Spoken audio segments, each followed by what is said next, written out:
ഇംഗ്ലണ്ടിനെതിരെ ഒന്നാം T20 മത്സരത്തിൽ 7 വിക്കറ്റുകൾക്ക് ഒരു വമ്പൻ വിജയം തന്നെ ഇന്ത്യ സ്വന്തമാക്കി. ഈഡൻ ഗാർഡനിൽ നടന്ന മത്സരത്തിൽ ഓപ്പണർ അഭിഷേക് ശർമ്മ ഒരു വെടിക്കെട്ട് ബാറ്റിംഗ് പ്രകടനം തന്നെയാണ് കാഴ്ചവെച്ചത്. സഞ്ജു കൊളുത്തിവിട്ട ആ ഒരു ഫയർ, സഞ്ജുവാണ് ആ വെടിക്കെട്ടിന് തുടക്കം കുറിച്ചത് രണ്ടാമത്തെ ഓവറിൽ.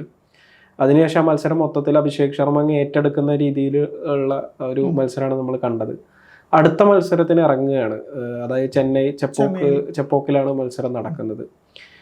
ചെന്നൈയിലെ നമുക്കറിയാം സ്പിൻ ബോളിങ്ങിന് ഭയങ്കരമായിട്ട് പിന്തുണക്കുന്ന ഒരു പിച്ചാണ്. അപ്പൊ ആ ഒരു അർത്ഥത്തിൽ നമുക്കിപ്പോൾ സഞ്ജുവിന്റെ ഒരു കാര്യം പറയുകയാണെങ്കിൽ ഇപ്പോഴത്തെ ഒരു സ്റ്റേജ് എന്ന് പറഞ്ഞു കഴിഞ്ഞാൽ ഈ വിവാദങ്ങൾക്കിടയിൽ നിൽക്കുന്നു. കഴിഞ്ഞ മത്സരത്തിൽ മികച്ച ഒരു തുടക്കം കിട്ടിയിട്ടും അത് വേണ്ട രീതിയിൽ ഒരു വലിയ സ്കോറാക്കി മാറ്റാൻ കഴിഞ്ഞില്ല. ആ ഒരു അർത്ഥത്തിൽ ചെന്നൈയിലേക്ക് വരുമ്പോൾ എന്താണ് നമുക്ക് സഞ്ജുവിൻ്റെ അടുത്ത് നിന്ന് പ്രതീക്ഷിക്കാൻ കഴിയുക? സഞ്ജു മാത്രമല്ല, ഇപ്പം ഇന്ത്യൻ ടീമിന് തന്നെ ഇന്ത്യയുടെ T20 ടീം മികച്ച ഫോമിലാണ്. ഒന്നാം മത്സരം ഇപ്പം 7 വിക്കറ്റ് ജയിച്ചു. അപ്പം നാളെ ചെപ്പോക്കിൽ നടക്കുന്ന മത്സരത്തിൽ ഇന്ത്യക്ക് വിജയം ഉറപ്പാണ്. കാരണം സ്പിന്നിനെ തുടക്കുന്ന പിച്ചാണ്. ഇന്ത്യക്ക് നല്ല സ്പിന്നറുണ്ട്. സഞ്ജു സ്പിന്നിനെ കളിക്കുന്ന ഒരു താരമാണ്. സഞ്ജു ഓപ്പണായിട്ട് ഇറങ്ങുമ്പം അതിൻ്റെ ഗുണം കിട്ടും, അതിൽ യാതൊരു സംശയമില്ല. പക്ഷേ സഞ്ജുവിൻ്റെ ചെന്നൈയിലെ കരിയർ ഒരു ചരിത്രം നോക്കുമ്പോൾ അത്ര നല്ല റെക്കോർഡല്ല ഉള്ളതെന്ന് ഒരു വിമർശനമുണ്ട്. പക്ഷേ ആ വിമർശനങ്ങളെല്ലാം സഞ്ജു നാളെ മാറ്റിമറിക്കുന്ന തരത്തിൽ യാതൊരു സംശയമില്ല. സഞ്ജുവിൻ്റെ നിലവിലെ ഫോം അത് നാളെ എന്തായാലും ചെന്നൈയിൽ കുറച്ചും കൂടി താരത്തിന് ഊർജ്ജമാവുകയുള്ളൂ. ഇപ്പോഴത്തെ ഈ വിവാദങ്ങളെല്ലാം മറികടക്കാൻ നാളത്തെ ഒറ്റ ഇന്നിങ്സ് കൊണ്ട് കഴിയുമെന്ന് പ്രതീക്ഷിക്കാം. കാരണം സഞ്ജു ഇപ്പം നിലവിൽ കളിച്ചു വരുന്ന ഒരു ഫോം, ഇപ്പം സഞ്ജുവിനെ വിമർശിക്കുന്നത് നല്ല പേസർമാരോട് മുട്ടിടിക്കും എന്ന രീതിയിലൊക്കെ വിമർശനങ്ങൾ വരുന്നുണ്ട്. ഇപ്പം ഇംഗ്ലണ്ടിനെ ആറ്റ്കിൻസിനെ മാത്രമേ അടിച്ചുള്ളൂ, വുഡിനെയും ആർച്ചറിനെയും മുമ്പിൽ എന്നൊക്കെ പറയുന്നുണ്ട്. പക്ഷേ എനിക്ക് തോന്നുന്നു അത്തരം സഞ്ജുവിനെതിരെ എപ്പോഴും ഓരോ ആരോപണങ്ങൾ ഉയരുന്നുണ്ട്. കഴിഞ്ഞ മത്സരത്തിൽ ഒരു ഓവറിലാണെങ്കിലും ഒരു ഫയർ, ഇപ്പോൾ നമ്മൾ പറഞ്ഞാൽ തന്നെ നല്ലൊരു വെടിക്കെട്ടിന് തുടക്കം ഇട്ടിട്ടാണ് പോയത്. ഒരു ചെറിയ വിജയ ലക്ഷ്യമാണ്, മികച്ച തുടക്കം നൽകിയത്. ഓപ്പണർ എന്ന റോളിൽ സഞ്ജുവിനോട് ചെയ്യാനുള്ളത് മികച്ച തുടക്കം നൽകുകയാണ്, അത് നൽകി. ആ ഫയർ അപ്പോൾ അഭിഷേക് ശർമ്മ അത് ഏറ്റെടുത്ത് പൂർത്തിയാക്കി. പിന്നീട് വന്ന താരങ്ങൾക്ക് അത് കളി തീർക്കുക എന്നുള്ളത് മാത്രമേ ഉണ്ടാവുള്ളൂ. അപ്പോൾ സഞ്ജു മികച്ച തുടക്കം നൽകിയാണ്.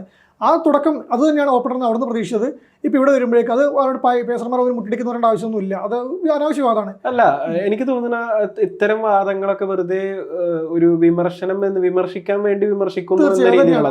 ഇപ്പൊ പ്രത്യേകിച്ച് പറയുകയാണെങ്കിൽ ഇപ്പൊ ഒരു ടീം കളിക്കുന്ന സമയത്ത് നമുക്ക് കൃത്യമായിട്ട് അറിയാം ആരെ അറ്റാക്ക് ചെയ്ത് കളിക്കണം, ആരെയൊക്കെ ശ്രദ്ധിച്ച് കളിക്കണം എന്നുള്ളത് കൃത്യമായിട്ട് ടീമുകൾ ചെയ്യുന്നതാണ്. അതിലൊരു ഇപ്പൊ ഉദാഹരണം ആർച്ചറെ പോലുള്ള ഒരു ബൗളർ ഏറ്റവും മികച്ച രീതിയിൽ പന്തെറിയുന്നു, മാർക്ക് വുഡ് അസാധാരണമായ വേഗതയിൽ പന്തെറിയുന്നു. ഈ ഒരു സാഹചര്യത്തിൽ നമുക്ക് ഏറ്റവും അനായാസം കളിക്കാൻ പറ്റുന്ന താരങ്ങളെ എടുത്തിട്ട് കളിക്കുക, അല്ലെങ്കിൽ അവരെ അറ്റാക്ക് ചെയ്ത് കളിക്കുക. ആ ഒരു സമ്മർദ്ദം പതുക്കെ മറ്റുള്ള ബൗളർമാരിലേക്ക് എത്തിക്കുക എന്നുള്ളത്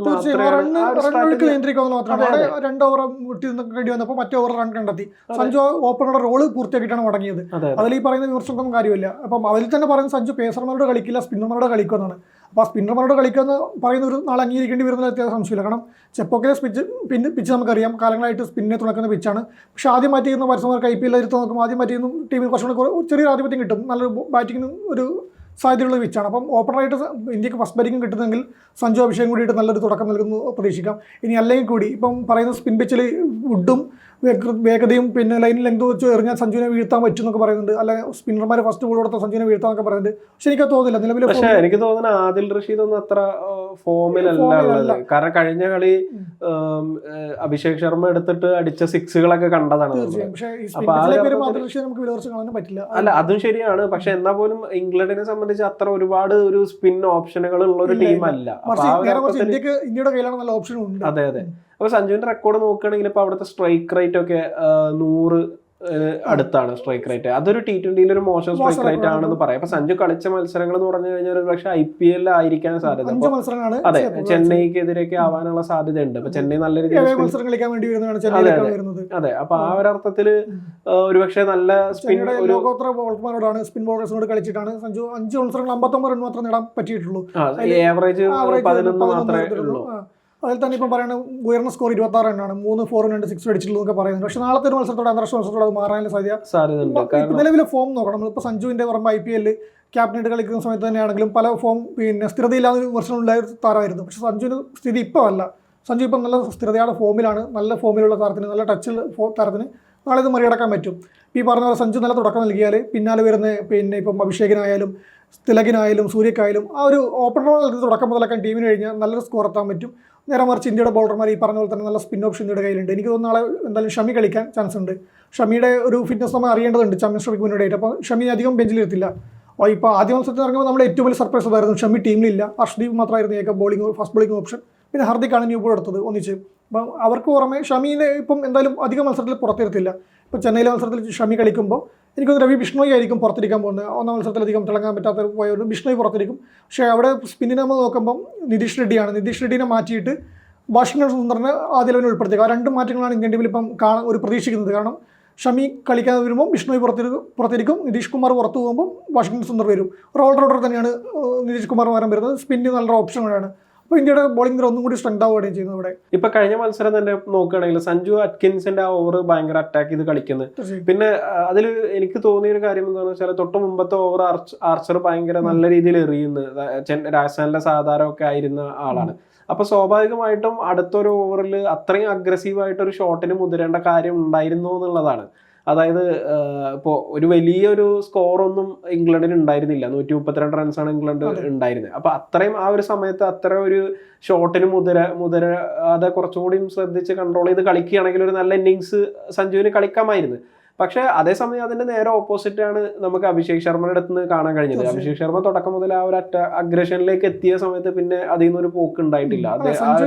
പറയുമ്പോൾ അത് ഒരു മോശം ഷോട്ടായിരുന്നു അല്ലെങ്കിൽ മോശം തീരുമാനമായിരുന്നു പറയാൻ പറ്റില്ല. കാരണം ഓപ്പണർമാരുടെ റോൾ തന്നെ ആദ്യത്തെ പവർ പ്ലേ തന്നെ റൺ അടിച്ച് കയറ്റുക എന്നുള്ളതാണ്. അല്ല, അതാണ് ഞാൻ പറഞ്ഞത്. ഇത്രയും ഒരു കുറഞ്ഞ സ്കോറുള്ള വേറെ കാര്യമുണ്ട്. ഇപ്പം സൈഫ് പറയുമ്പോൾ തന്നെ പറഞ്ഞു, പിന്നെ ആർച്ചർ നന്നായിട്ട് പന്തെറിയുകയാണ്. ആർച്ചർ മികച്ച രീതിയിൽ പന്തെറിയുന്നത്, വുഡും നല്ല വേഗത്തിൽ പന്തെറിയാണ്. അപ്പം വിക്കറ്റുകൾ വീണ് തുടങ്ങിയ ചെറിയ സ്കോർ ആയാലും ഡിഫൻഡ് ആയപ്പോയാലും ടീമിന് ഇപ്പൊ വുഡിന്റെ കാര്യം എടുക്കുകയാണെങ്കിൽ വുഡിന്റെ ആ ഒരു സ്പീഡ് ആദ്യം ആ സ്പീഡിനോട് മാച്ച് ചെയ്യാൻ കുറച്ച് പ്രയാസപ്പെടുന്നുണ്ടായിരുന്നു. പക്ഷെ ഒരു 2-3 ബോൾ കഴിഞ്ഞതിന് ശേഷം പിന്നെ ആ ഒരു സ്പീഡ് ഉപയോഗപ്പെടുത്തുക എന്നുള്ള രീതിയിൽ അറ്റാക്ക് ചെയ്യാനുള്ള ഒരു ശ്രമമാണ് സഞ്ജുവിന്റെ ഭാഗത്ത് നിന്ന് കണ്ടത്, അല്ലെങ്കിൽ ഇന്ത്യൻ ബാറ്റ്സ്മാൻമാരുടെ ഭാഗത്ത് നിന്ന് കണ്ടത്. അപ്പൊ എന്തായാലും ആ ഒരു അർത്ഥത്തിൽ ചെയ്യേണ്ട സഞ്ജുവിന്റെ റോൾ തന്നെയായിരുന്നു. സഞ്ജു അതിപ്പം ആ ചെറിയ വിക്കറ്റുകൾ പോയി കഴിഞ്ഞാൽ ചിലപ്പോൾ ആദ്യം തന്നെ ഡിഫൻഡ് ആയി പോയാൽ 130 ചെറിയ സ്കോർ എന്ന് പറഞ്ഞാൽ മാറി നിൽക്കാൻ വേണ്ടി പറ്റില്ല. അപ്പം അഭിഷേക് കളിക്കുന്നുണ്ട്. അപ്പോൾ സഞ്ജു ആദ്യം മാർച്ചറിന്റെയും വുഡിന്റെയും മുകളിൽ ഡിഫൻഡ് ചെയ്തത് ആറ്റ്കിൻസിനോട് തീർത്തു. ആ റണ്ണ് കണ്ടെത്തി, ആ ഒരു തുടക്കം കിട്ടി, ആ ടീമിന് ഫയർ കിട്ടി. നമ്മൾ അഭിഷേകിന്റെ ബാറ്റ് കണ്ടപ്പോൾ സംശയമാണ് ഈ പിച്ചിൽ തന്നെയാണ് ഇംഗ്ലണ്ട് ബാറ്റ് ചെയ്തതെന്ന്. അവിടെ ബട്ട്ലർ മാത്രമേ ഒന്ന് പിടിച്ചു തന്നുള്ളൂ. ആ ഒരു ഇത് അപ്പോൾ സഞ്ജു കൊടുത്ത സ്പാർക്ക് വെച്ചിട്ടാണ് അഭിഷേകും ടീമും കളിക്കുന്നത്. അപ്പം ആ ഒരു നല്ല തുടക്കം നൽകി ടീമിന് ഒരു പോസിറ്റീവ് എനർജി അവിടെ കിട്ടിയിട്ടുണ്ട്. അപ്പോൾ അതൊരു മോശം ഇതായിരുന്നില്ല. ഒരു മറ്റു പല താരങ്ങളാണ് ഇപ്പോൾ ക്ലവർ ഇന്നിങ്സ്, സെൻസിബിൾ ഇന്നിങ്സ് എന്നൊക്കെ പറഞ്ഞ് ഇതാക്കും. സഞ്ജുവിൻ്റെ മാത്രമാണ് സഞ്ജുവിൻ്റെ അത് മോശം ഇന്നിങ്സ് ആയിട്ട്. പക്ഷേ സഞ്ജുവിൻ്റെ ഓൾറൗണ്ടർ മികവായിരുന്നു ആ ടൂറിന് ഒന്നാമത്തെ മത്സരത്തിൽ. അത്രയേ ഉള്ളൂ. അപ്പോൾ അതിന് നമ്മൾ അനാവശ്യമായിട്ട് വിമർശിക്കേണ്ട ആവശ്യമൊന്നുമില്ല. അപ്പം സഞ്ജു ആ ഫോമിൽ തന്നെയാണ്. സഞ്ജു എന്താണോ ടീമിന് കൊടുക്കേണ്ടത് അത് കൊടുക്കുകയാണ് ചെയ്തത്. പിന്നെ നമുക്കിപ്പോ ചെന്നൈയിലെ ഒരു ചരിത്രം T20 അന്താരാഷ്ട്ര T20 ക്രിക്കറ്റിന്റെ ഒരു ചരിത്രം നോക്കുകയാണെങ്കിൽ ആകെ 2 മത്സരങ്ങളാണ് അവിടെ നടന്നിട്ടുള്ളത്. 2012 ഇന്ത്യ ന്യൂസിലാൻഡിനെ നേരിട്ട്, 2018 ഇന്ത്യ വെസ്റ്റ് ഇൻഡീസിനെ നേരിട്ട്. അപ്പോൾ ആദ്യം 2012 ന്യൂസിലാൻഡാണ് ഒരു റൺസിന് ജയിക്കുന്നത്. അത് ഒരു 167 റൺസ് ഇന്ത്യ സ്കോർ ചെയ്തു. 167 റൺസ് ന്യൂസിലാൻഡ് സ്കോർ ചെയ്തു. 166 റൺസ് ഇന്ത്യക്ക് എടുക്കാൻ കഴിഞ്ഞുള്ളൂ. അത് ബ്രണ്ടൻ മക്കല്ലത്തെ പോലുള്ള ഒരു T20 ക്രിക്കറ്റ് കണ്ട ഏറ്റവും സ്ഫോടനാത്മകമായിട്ടുള്ള ഒരു ബാറ്റ്സ്മാന്റെ ഒരു മികച്ച ഇന്നിങ്സ് കണ്ട ഒരു മത്സരം കൂടിയാണത്. 91 റൺസാണ് 55 ബോളിൽ അദ്ദേഹം നേടിയത്. അതുപോലെ തന്നെ വിരാട് കോഹ്ലി 70 റൺസ് എടുത്ത് ഇന്ത്യക്ക് വേണ്ടി പൊരുതി നിന്ന ഒരു മത്സരമാണത്. പിന്നെ ഒരു 6 വർഷങ്ങൾക്ക് ശേഷം വെസ്റ്റ് ഇൻഡീസിനെതിരെ അവിടെ മത്സരം വന്നപ്പോൾ വെസ്റ്റ് ഇൻഡീസ് ആദ്യം ബാറ്റ് ചെയ്ത് 181 റൺസ് എടുക്കുകയും ഇന്ത്യ 182 റൺസ് എടുത്തത് ചേസ് ചെയ്യുകയും ചെയ്തു. അത് ശിഖർ ധവാന് ഫോമായ മത്സരമാണ്. ഇപ്പോൾ ഈ മത്സരം ഇന്നത്തെ മത്സരമായിട്ട് അല്ലെങ്കിൽ ഇപ്പൊ നടക്കാൻ പോകുന്ന മത്സരമായിട്ട് കണക്ട് ചെയ്യുമ്പോൾ ആ 2018 ആ മത്സരവുമായിട്ടുള്ള ഏക ഒരു ലിങ്ക് അല്ലെങ്കിൽ കണക്ഷൻ എന്ന് പറയുന്നത് വാഷിംഗ്ടൺ സുന്ദറാണ്. ആ മത്സരം വാഷിംഗ്ടൺ സുന്ദർ കളിച്ചിട്ട് ഒരു വിക്കറ്റ് വീഴ്ത്തിയിട്ടുണ്ട്. അതേ വാഷിംഗ്ടൺ സുന്ദർ ഇപ്പോൾ ടീമിൽ സ്ക്വാഡിലുണ്ട്. ഒരുപക്ഷെ 11ലേക്ക് വരാനുള്ള സാധ്യത വാഷിംഗ്ടണിലേക്ക് ഓപ്ഷൻ വരുന്നത്. കാരണം സ്പിൻ പിച്ചാണല്ലോ. ചെന്നൈയുടെ ചരിത്രം നോക്കുമ്പോൾ സ്പിന്നിനാണ് ഇതുവരെ ഒരു മുൻതൂക്കം കിട്ടിയിട്ടുള്ളത്. അപ്പോൾ ഒരു ബിഷ്ണോയ്ക്ക് പകരം ഷമി വരുമ്പം ഒരു സ്പിന്നിനോട് കൂടെ 3 പേസർമാരാവും. ഓൾറൗണ്ടർ സ്പെഷ്യലിസ്റ്റ് പേസർ അല്ലെങ്കിൽ കൂടി നിതീഷ് കുമാർ അവിടെയുണ്ട്. അപ്പോൾ നിതീഷിനെ പുറത്തെടുത്തിട്ട് സുന്ദറിനെ കൊണ്ടുവന്നാൽ മികച്ച ഓപ്ഷനായിട്ട് കിട്ടും. ഈ പറഞ്ഞ പോലെ ചെന്നൈയിൽ നല്ല റെക്കോർഡുള്ള താരം കൂടിയാണ് വാഷിംഗ്ടൺ സുന്ദർ. അപ്പം അതിനേക്ക് പക്ഷേ മറിച്ച് ഇംഗ്ലണ്ട് നിരയിലും ഒരു മാറ്റത്തിന് സാധ്യതയുണ്ട്. ആറ്റ്കിൻസൺ ആദ്യ മത്സരത്തിൽ സഞ്ജു എടുത്തിട്ട് അടിച്ച ആറ്റ്കിൻസനെ പുറത്തിരുത്താനാണ് സാധ്യത. റഹാൻ അഹമ്മദ് സ്പിന്നിനായിരിക്കും അവർ കൊണ്ടുവരാം. കാരണം സ്പിൻ ഓപ്ഷൻ അവർക്കും നോക്കേണ്ടതുണ്ടല്ലോ. ചെന്നൈയുടെ സ്വഭാവം എന്തായാലും അറിയുന്നുണ്ടാക്കുന്നതിൻ്റെ ഒരു മാറ്റം അവിടെ ഉണ്ടായേക്കാം. അതെ, തീർച്ചയായിട്ടും. ഒരു ഇന്ത്യൻ യുവനിരയായിട്ട് ഒരു പരമ്പര ഏറ്റുമുട്ടുമ്പോൾ ആദ്യ മത്സരം തന്നെ തോൽക്കുന്നു. അപ്പൊ അടുത്തൊരു മത്സരത്തിൽ കാര്യമായിട്ടുള്ള ഒരു പ്ലാനിങ്ങോട് കൂടിയിട്ടായിരിക്കും ഇംഗ്ലണ്ട് വരിക എന്ന കാര്യം ഉറപ്പാണ്. പിന്നെ മറ്റെന്തൊക്കെയാ, ഇംഗ്ലണ്ട് നാളെ എടുത്ത് പരീക്ഷിക്കാൻ സാധ്യതയുള്ള മറ്റെന്തെങ്കിലും പ്രത്യേകമായിട്ട് പറയാം? ടീമിൽ ഇപ്പം വലിയ മാറ്റത്തിന് എനിക്ക് തോന്നുന്നില്ല. ഈ ഒരു സ്പിൻ ഓപ്ഷൻ മാത്രം ചേഞ്ച് മാത്രമേ ഉണ്ടാവും. പിന്നെ വാറ്റ്കിൻസ് പകരം റഹാനെ കൊണ്ടുവരുന്നതായിരിക്കും. അതിലിപ്പം ഇന്ത്യയുടെ ഇപ്പം പറഞ്ഞാൽ 2-0 പിന്നോട്ട് പോയാൽ അത് ബട്ട്ലർക്കും സംഘത്തിനും അത് വലിയ തിരിച്ചടി പോകും. അതുകൊണ്ട് ചെന്നൈയിൽ ഈ പറഞ്ഞ സ്പിൻ ഓപ്ഷൻ സ്പിൻ പിച്ചാണെങ്കിൽ കൂടി ആദ്യത്തെ ഈ വുഡിനെയും ആർച്ചറിനെയും ഉപയോഗിച്ചൊന്നും ന്യൂ ബോളിൽ പിടിക്കാൻ പറ്റുമോ എന്നുള്ളതായിരിക്കും ആദ്യം അവർ നോക്കുന്നത്. സഞ്ജുവിനെയോ വർമ്മ അഭിഷേകിനെയോ ഇട്ട് കഴിഞ്ഞാൽ കാര്യങ്ങൾ കുറച്ചുകൂടി എളുപ്പമാവുന്ന രീതിയിലേക്ക് അവർ പ്ലാൻ പോകുന്നത്. സഞ്ജു തന്നെയായിരിക്കും അവരുടെ മെയിൻ ഓപ്ഷൻ ടാർഗറ്റായിട്ട് എനിക്ക് തോന്നുന്നത്. പിന്നെ വരുന്നത് പക്ഷേ നമ്മൾ പറയുമ്പോൾ വേണം സഞ്ജു കഴിഞ്ഞാൽ തിലക് കഴിഞ്ഞാൽ സൂര്യ കഴിഞ്ഞാൽ പിന്നെ റിങ്കു, ഇങ്ങനെ ഒരു വലിയ നിരയിൽ ഇന്ത്യക്കുണ്ട്. അപ്പോൾ ഇന്ത്യക്ക് നാളത്തെ മത്സരത്തിൽ ഇന്ത്യക്ക് ഇപ്പോൾ ഇന്ത്യൻ ഇപ്പോൾ 2020 ടീമിന് ചില ടെൻഷൻ്റെ ആവശ്യമില്ല. 2, 3, 4, 5 വിക്കറ്റ് പോയാലും ഇന്ത്യക്ക് പ്രശ്നമില്ല. നല്ല പിന്നെ സ്ഫോടനാത്മക ശൈലിയുള്ള ബാറ്റ്സ്മാൻ പറഞ്ഞ ടീമിലുണ്ട്, ആ സ്ക്വാഡിലുണ്ട്. മറിച്ച് ബൗളർമാരും അത്ര മോശമല്ല, നല്ല ഫോമിൽ തന്നെയാണ്. ഇപ്പം ഇംഗ്ലണ്ട് 2ാം മത്സരത്തിൽ എറിഞ്ഞിട്ട് പിടിച്ചത് ആ പിച്ചിൽ നമ്മൾ കണ്ടല്ലോ. ഇന്ത്യൻ ബാറ്റിംഗ് നിറഞ്ഞാടി പിച്ചിലാണ് അവർ റൺ കണ്ടെത്താൻ വിഷമിച്ചത്.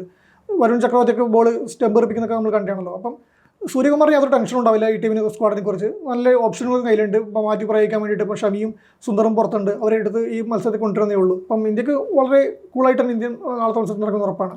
തീർച്ചയായിട്ടും. പിന്നെ നമുക്ക് ഇപ്പോൾ ചെന്നൈയിലെ മൈതാനത്തിന്റെ കാര്യം പറയുമ്പോൾ ഇന്ത്യ ഇംഗ്ലണ്ട് ഒരു ഏകദിന മത്സരമാണ് അവിടെ വെച്ച് നടന്നിട്ടുള്ളത്. അത് 2002 ആ മത്സരത്തിൽ ഇന്ത്യ 4 വിക്കറ്റുകൾക്ക് വിജയിക്കുകയാണ് ഉള്ളത്. പിന്നെ 2011 അവസാനമായിട്ട് ഇംഗ്ലണ്ട് ഒരു 2 ഏകദിന മത്സരങ്ങൾ ഇവിടെ കളിക്കുന്നത്. അത് ലോകകപ്പിൽ വെസ്റ്റ് ഇൻഡീസിനും അതുപോലെ തന്നെ ദക്ഷിണാഫ്രിക്കയ്ക്കെതിരെ ഈ 2 മത്സരങ്ങളും ഇംഗ്ലണ്ട് ജയിച്ചിട്ടുണ്ട്. അപ്പൊ ആ ഒരു ആത്മവിശ്വാസം കൂടി ഇംഗ്ലണ്ടിന് ഉണ്ടാവും. പക്ഷെ ഒരു ഭാഗത്ത് ഇന്ത്യ ദക്ഷിണാഫ്രിക്കനെ അവരുടെ നാട്ടിൽ പരാജയപ്പെടുത്തിയതിന് ശേഷം ശക്തമായിട്ടുള്ള ഒരു ശക്തമായ ടീമായിട്ട് നിലനിൽക്കുകയും അതോടൊപ്പം ഇംഗ്ലണ്ടിനെ കൂടി ഒരു പരമ്പരയിൽ പരാജയപ്പെടുത്തുന്നത് ഇന്ത്യൻ ക്രിക്കറ്റിന് ഇപ്പൊ നൽകുന്ന ഒരു ആവേശമുണ്ട്. പ്രത്യേകിച്ച് റെഗുലർ താരങ്ങളെല്ലാം ഇല്ലാതെ ഒരു പുതിയ ടീം സൂര്യകുമാർ യാദവിന്റെ പറയുന്നത് ഇപ്പം BCCI പറയുന്നത് രണ്ടാം നില ടീമാണ്, സീനിയർ താരങ്ങൾക്ക് വിശ്രമമാണെന്ന് പറയുന്നത്. ഈ സീനിയർ താരങ്ങൾ വിശ്രമിക്കുന്ന സീനിയർ താരങ്ങളെല്ലാം ആഭ്യന്തര ക്രിക്കറ്റിൽ നിറം മങ്ങിക്കൊണ്ടിരിക്കുകയാണ്. ഗില്ലായാലും ജയ്സ്വാളിന്റെ ഫോമിലാണ്, പക്ഷേ കഴിഞ്ഞ മത്സരത്തിൽ പിന്നെ പരാജയമായിരുന്നു 2 മത്സരത്തിൽ.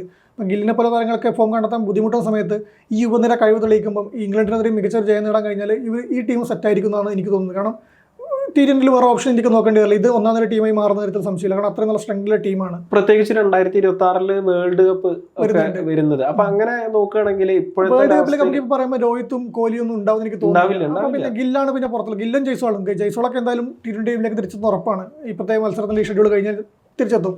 അപ്പോഴായാലും അഭിഷേക് ശർമ്മയാണോ സഞ്ജു ആണോ ആരാണ് മാറിയിരിക്കുന്ന ഓപ്ഷൻ ചെയ്തത്. പക്ഷേ ആ സമയമാകുമ്പോഴേക്കും ഇവർ ഈ ഫോമിൽ പോയി കഴിഞ്ഞാൽ അവർ ഓപ്ഷനെ മാറേണ്ട രീതിയിലേക്ക് BCCI ചിന്തിക്കേണ്ടി വരും. കാരണം അത്രയും നല്ല രീതിയിലാണ് ഇവർ കളിച്ചു വരുന്നത്. ഈ ടീം സെറ്റായിരിക്കും. മികച്ചൊരു അവസരമാണ് സഞ്ജുവിനും അഭിഷേക് ശർമ്മക്കും ഇപ്പോൾ കിട്ടിക്കൊണ്ടിരിക്കുന്നത് എന്ന് പറയാം. നമുക്കറിയാം ഇപ്പോൾ 2026 ലക്ഷ്യം വെച്ചിട്ടാണ് ഇങ്ങനെ ഒരു 2020 ടീമിന് വാർത്ത് കൊണ്ടുവരുന്നത് എന്ന് BCCI ഉൾപ്പെടെ അല്ലെങ്കിൽ വിദഗ്ധർ ഉൾപ്പെടെ പറയുന്ന സമയത്ത് തീർച്ചയായിട്ടും സഞ്ജുവിന് അതൊരു മികച്ച അവസരം തന്നെ ആയിരിക്കും. 2026 ഇപ്പോൾ കഴിഞ്ഞ ഇതിനകത്ത് T20 വേൾഡ് കപ്പിനകത്ത് സഞ്ജു ടീമിലുണ്ടായിട്ട് മറ്റൊരു മത്സരം കളിക്കാൻ പറ്റിയില്ല എന്നുള്ളൊരു സാഹചര്യം പറയുന്നത്. പക്ഷെ ആ ഒരു സാഹചര്യം മാറുമെന്ന് തന്നെയാണ് നമുക്ക് കാണാൻ കഴിയും. അതിനുള്ള ഒരു തുടക്കം അല്ലെങ്കിൽ ഒരു മികച്ച ഇന്നിങ്സ് തന്നെ ചെന്നൈയിൽ ഇംഗ്ലണ്ടിനെതിരെ സഞ്ജുവിന് കാഴ്ചവെക്കാൻ സാധിക്കട്ടെ എന്ന് നമുക്ക് ആശംസിക്കാം.